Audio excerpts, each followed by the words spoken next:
At-risk students at some of our Second Chance schools were given an opportunity to participate in the professional arts firsthand. CSPA, the Community Schools Partnership for the Arts, wrote a grant to pilot arts programs for at-risk students.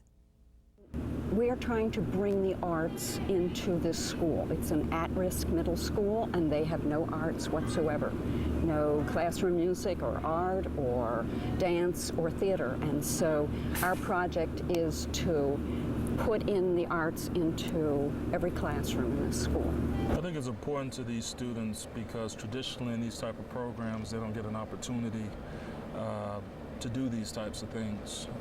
When they are sent to a Second Chance program, they're more or less leaving all the extracurricular activities that they were afforded at their home school. So by having the program here, it gives them an opportunity to become more familiarized with drama, with dance, so whereby they're exposed and they could possibly tap into an interest or something that they're interested in. We have a lot of kids who are actors and dancers and performers, but by them being here and us not having programs, they miss that opportunity. So it's good that they're able to do this, so we feel very fortunate, we really do.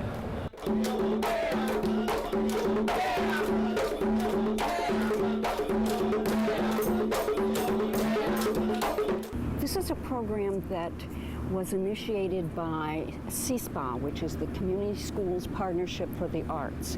And it's a group of teachers, many of them arts teachers, and the local artists who are,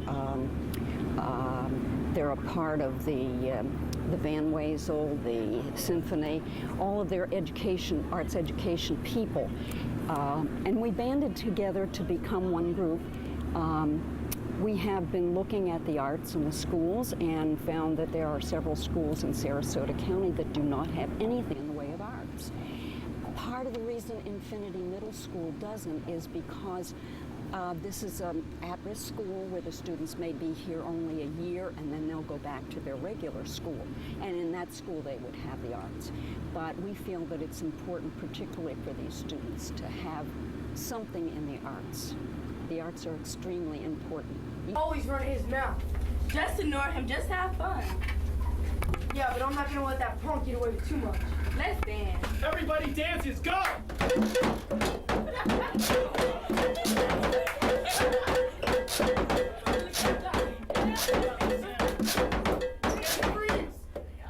Well, one of the interesting things about the project was that we took these students, and there are 55 of them here, to the Van Wezel to see a production of Harlem. Not only did the students see that, but two of the people involved in the Harlem project came to the school and talked to them. And we also, the Van Wezel also presented a workshop for their teachers in how to use this program in their other subjects in their teaching. So that was an exciting high point for all the students. We want the students to be so enthused about the arts that when they go back to a regular high school, they will want to choose the arts. We also know that the arts are important to at-risk students. Sometimes students that don't achieve academically can achieve artistically. And so this is another venue in which we can help students to really excel in something.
Routes of Rhythm explores rhythmic patterns, structure, and the cultural influences of music, tracing music traditions along the slave trading routes to the Americas. Learning rhythmic structures built on mathematical concepts of fractions, students beat out fractions and build an understanding of number relationships. Body awareness and balance are required to produce consistent rhythms, and these lessons also become part of the residence.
Rhythm Across the Curriculum is a series of music and math sessions developed by a local musician and recently offered to the students of SAISIS.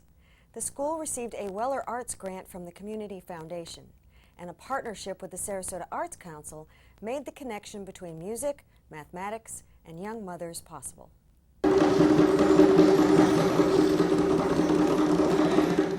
This program was stemmed out of an artist in residency that was sponsored by the Sarasota County Arts Council.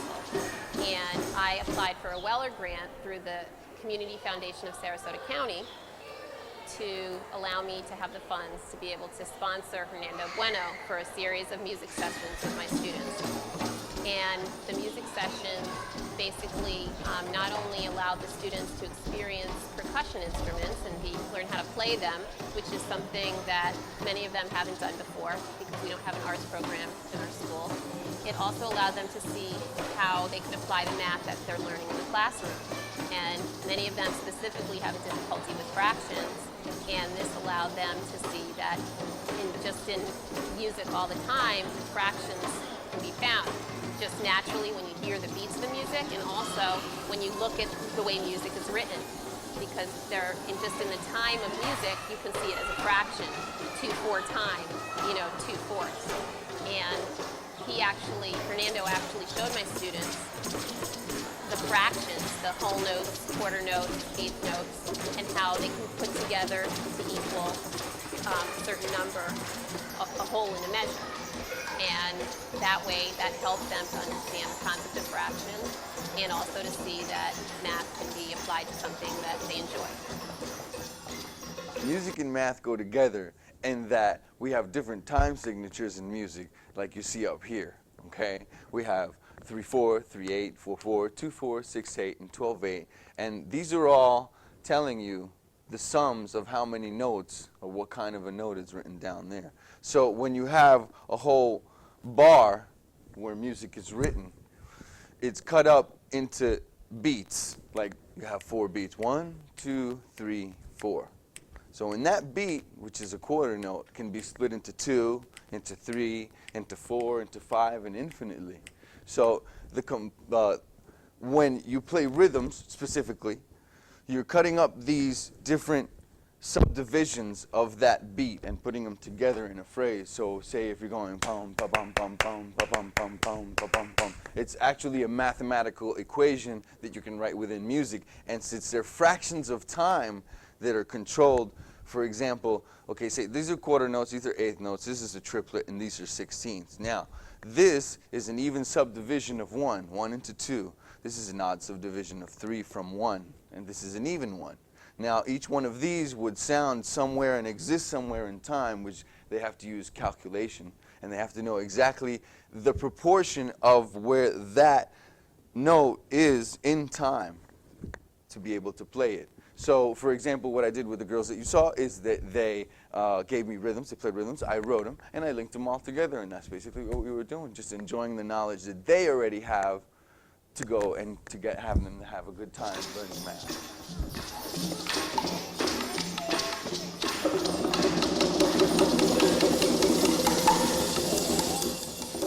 Oh, the drumming and math in the future. I could say it's definitely helped. In Algebra 2, I plan to pursue a career in education, and I have a lot more math to come, so it's helped. Great. What's it like to learn yourself and then learn with your child? To learn first with myself is great, and to be able to bring my child into it helps, because everything that my child is a part of makes things easier for me. Huge leaps. Well, I have to admit, some of the students were a little bit hesitant to be involved because they're focused, very determined on getting their credits. They have children, and their focus is to get their math credit and graduate so they can spend time with their children and work. However, even though that was the attitude of many students at the beginning, once they got into the program and they realized that it was something they could actually enjoy, many of them became more motivated and participated more. And what I think at the end, where their babies were actually invited in, that got the most participation. Students who had even been negative up until the end, when they could bring their babies in and see that their babies could enjoy these instruments, they were more motivated and excited to be a part of the program.